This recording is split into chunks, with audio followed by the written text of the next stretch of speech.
You ever just feel fried? Like your brain isn't even thinking anymore. It's just reacting to the next video, the next scroll, the next thing that pops up.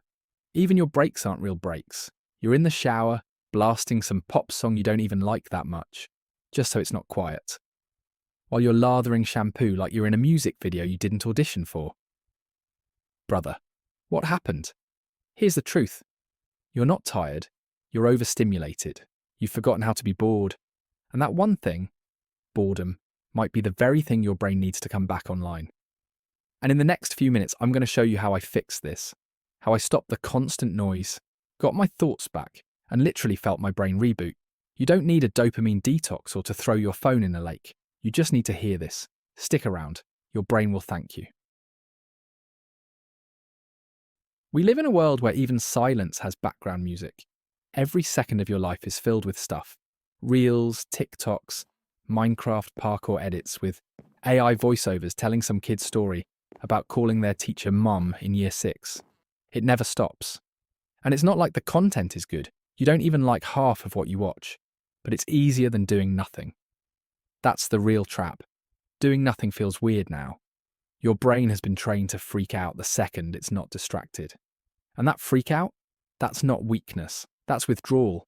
You're not unmotivated. You're overloaded. So what do we do about it?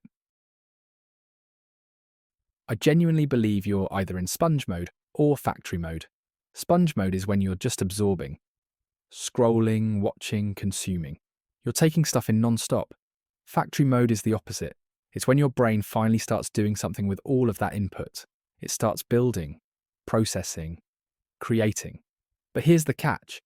Factory mode doesn't activate until you stop flooding yourself with junk.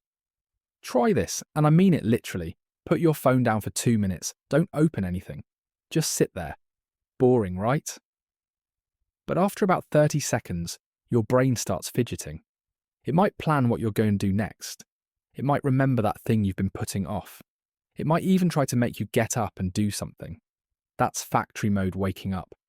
For the first time in hours, maybe days, your brain is like, wait, what if we built something instead of just watching? This happened to me. The second I stopped flooding my brain with non-stop TikToks and gaming edits, I didn't just feel calmer.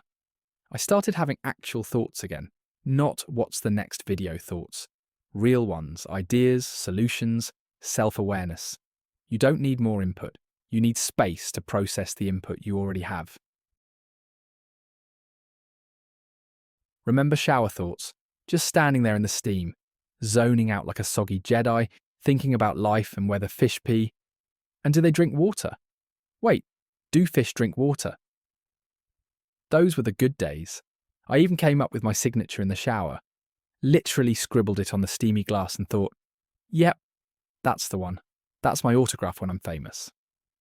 I also had an idea for a rain-scented cologne. Turns out it already exists. Classic. Boredom used to be sacred. It was your brain's reset button. Now we bring our phones into the shower with waterproof cases, like we're genuinely scared to be alone with our own thoughts for 10 minutes. But here's the twist. Boredom isn't the enemy. It's your secret weapon. Let me tell you the exact moment it all shifted for me, and how I started building my mind back from the scroll. It started with car rides. No music, no podcasts, just wind noise and my own thoughts, which at the time was horrifying.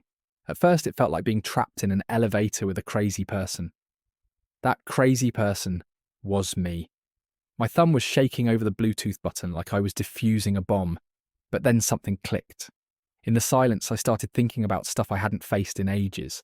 I worked through emotions, solved problems, came up with ideas. I literally wrote half this script in traffic.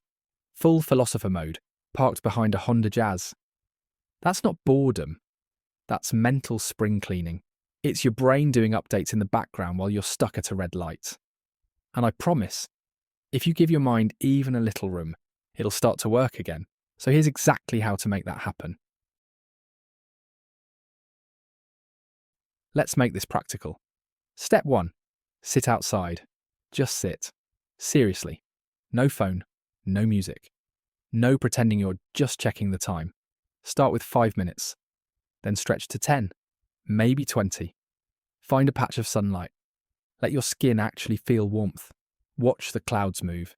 Listen to birds you usually ignore. Let your mind wander without hijacking it back with a notification. It'll feel weird at first, like you've forgotten how to be a human being without something playing in your ear. But that discomfort, that's detox. Here's what you're actually doing. You're resetting your nervous system. You're giving your brain white space so it can think clearly again. You're building back the ability to just exist without needing to perform, react, or scroll. This isn't about being aesthetic or doing some monk ritual. It's about letting your brain breathe for once. And when you come back inside, don't be surprised if you feel lighter, like your thoughts are finally yours again, because they are. Step 2, drive in silence. We touched on this earlier, but let's go deeper. Don't just occasionally turn off the music. Make it a real habit. Start with half your drives. Morning commute? No audio. Quick grocery run? No podcast. Just you, your thoughts, and the subtle hum of your existential dread. I mean, your engine. At first you'll reach for the music like it's muscle memory. Your brain will beg for background noise. It feels awkward, unnatural, like you're missing something. But that's the withdrawal talking. Give it a few days and something flips. Suddenly, you're having entire conversations with yourself, sorting out things you didn't even know were bothering you. I've had full aha moments at traffic lights. I've made life decisions next to a Macca's drive-thru. It's not magic. It's mental bandwidth finally freeing up. Silence stops being empty. It becomes productive. You're not wasting the drive, you're finally using it. Step 3, don't pull out your phone. Seriously, that's it.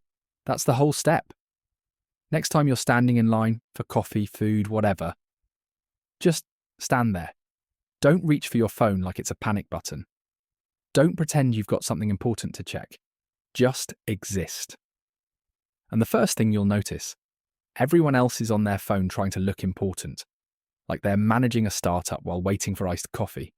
They're scrolling, double tapping, switching between apps, desperately trying to look busy so they don't feel bored or exposed. But when you stop playing that game, a strange thing happens. You become the only person in the room who is present. You might catch a smile from someone. You might actually notice the music playing in the cafe. You might spot a weird dog outside and go down a 30-second internal rabbit hole, wondering what its name is. Kevin feels right. And more importantly, you're giving your brain breathing room again. You're showing it, hey, we don't have to fill every 3-second gap with stimulation. Because these little pockets of time, waiting rooms, red lights, checkout lines, even sitting on the toilet, they used to be thinking time. Now they're just more scrolling time. Let them be still again. These are the moments where your mind can stretch out and start solving the real stuff. Your future, your problems, your ideas. Not just, should I watch one more cat video with Sigma male voiceover? The longer you can hold off from pulling out your phone, the more power you take back. You don't need to change everything. You just need to stop flooding your brain with noise long enough to hear yourself think. You've got goals, you've got dreams, but your brain is drowning in static noise. Let yourself be bored. Let yourself think. Let yourself exist without input for just long enough to remember who you actually are underneath it all. Because while everyone else is stuck scrolling, you'll be the one finally building.